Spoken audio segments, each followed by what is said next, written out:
जय जगन्नाथ नमस्कार दर्शक बंधु आज आम पुरी गोटे भल प्रोजेक्ट जोटा कि इन्वेस्टमेंट प्लॉटिंग प्रोजेक्ट थिला पुरीर सेटा आप पर स्क्वायर फुट को रोचे ठीक मात्र 500 टंका पर स्क्वायर फुट को देखु आसतु देखीदे आम प्लॉटा 20 फुटिया रोड रोचे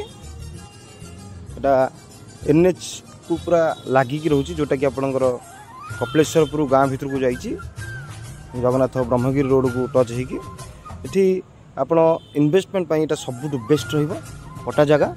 आपड़ी किणवे घर बाड़ी कन्वर्सन करके आपन को दिज्व चार्जेबल रोटा घर बाड़ी कन्वर्सन कराब से चार्जेबल रही आप एयरपोर्ट मात्र रोचे 1.5 किलोमीटर जगन्नाथ मंदिर रोचे 12 किलोमीटर मंगलाहाट छक रहा 8 किलोमीटर आउ श्री सेतु आप रोचे मात्र 8.5 किलोमीटर बर्तमान प्राइस अनुसार एटा सबुठु बेस्ट रहिबो पूरी लोकेशन रे इन्वेस्टमेंट प्लॉट भी कहि परिबे गवर्नमेंट 40 फुटिया रोड तो देखुछंती एटा होची अतिबडी जगन्नाथ दास जन्मपीठ कपिलेश्वरपुर एटा पूरा NH को रास्ता को लागिकी जेहेतु अच्छी गवर्नमेंट रोड को एटा फ्यूचर आपण कमर्शियल भी करि परिबे एटा हमर श्री सेतु सीधा रास्ताटा आपनकर भुवनेश्वर को पड़ी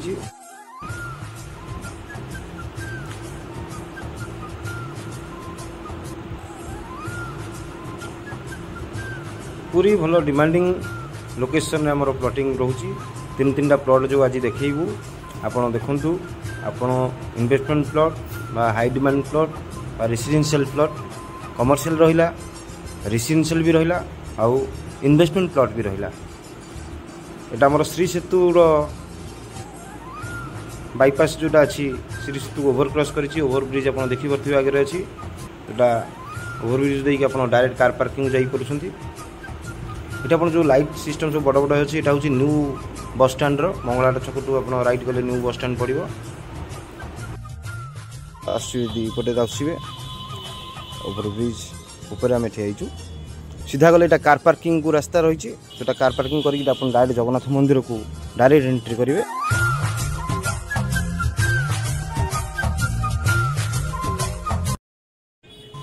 ये आपंकर हरकुष्टपुर छक भुवनेश्वर आसिक हरकुष्टपुर छक पहुँचले सीधा गले बाटमंगला पर आप अठनाला पहुँचे रईट रे जाऊे आम जा मंगलाहाट छक पहुँचा जो मंगलाहाट छक पूर्व जस्ट आम प्लॉटिंगटा 200 फुटिया रोड को लगिकी ये आमर श्री बीच रोचे मात्र 7 किलोमीटर श्री सेतु छकठू श्री सेतु 300 मीटर आसला आमर ये छोटिया प्लॉट गोटे अवेलेबल अच्छी सिंगल प्लॉट जोटा कि 9 डिसिमिल रोची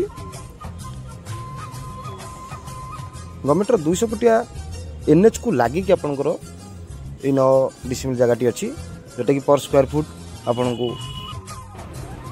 4500 पर स्क्वायर फुट को रोची 200 फुटिया रोड लगी भल डिमांड भी अच्छी आसतु कथा हे तले दिया नंबर कॉल करूँ आम सीधा जा पूरा समुद्र कूल पहुँचा मो राइट रे ब्रह्मगिरी रास्ता और लेफ्ट को जगन्नाथ मंदिर को रास्ता आम मंगलाहाट छकरे जोटा नि आम जोटा प्लॉटिंग इन्वेस्टमेंट प्लॉटा देखते तार मेन छक उठी यहाँ कपिलेश्वरपुर यू सीधा जब आम जा 800 मीटर आगे आम से प्लॉट टू पाखे आम रोचे मदर पब्लिक स्कूल आर दृश्य देखूँ यू मात्र 2.5 किलोमीटर रोचे आम प्लॉटिंगटा इन्वेस्टमेंट प्लॉटटा आपर जी आम नुआ बस स्टैंड यहाँ हूँ नुआ बस स्टैंड तैयारी चली बहुत जोरसोर कम हो बस स्टैंड टू मात्र 8 किलोमीटर रमर से इन्वेस्टमेंट प्लॉटटा देखिए आमर लोकनाथ मंदिर पछपटी प्लॉटिंगटी देखी दिंतु यहाँ से प्लॉटा आम आसी जाइए मात्र 9टा प्लॉट ही अवेलेबल अच्छी सांगे सांगे घर कर घर बाड़ी भी कन्वर्सन करी आम देवु बट घर बाड़ी कन्वर्सन आपको चार्ज पड़ो यहाँ 8,50,000 अच्छी पर डिसिमिल को बाकी आसतु तले नंबर रे कॉल करातु जोगाजोग करूँ अधिक जानापी रास्ता 20 फुटिया दी जाइए पट्टा जगह अच्छी ଲୋକନାଥ मंदिर मात्र 1 किलोमीटर रहिबो आउ समुद्र कूल 2.5 किलोमीटर आउ जगन्नाथ मंदिर आपन को 4.5 किलोमीटर डिस्टेंस रोचे।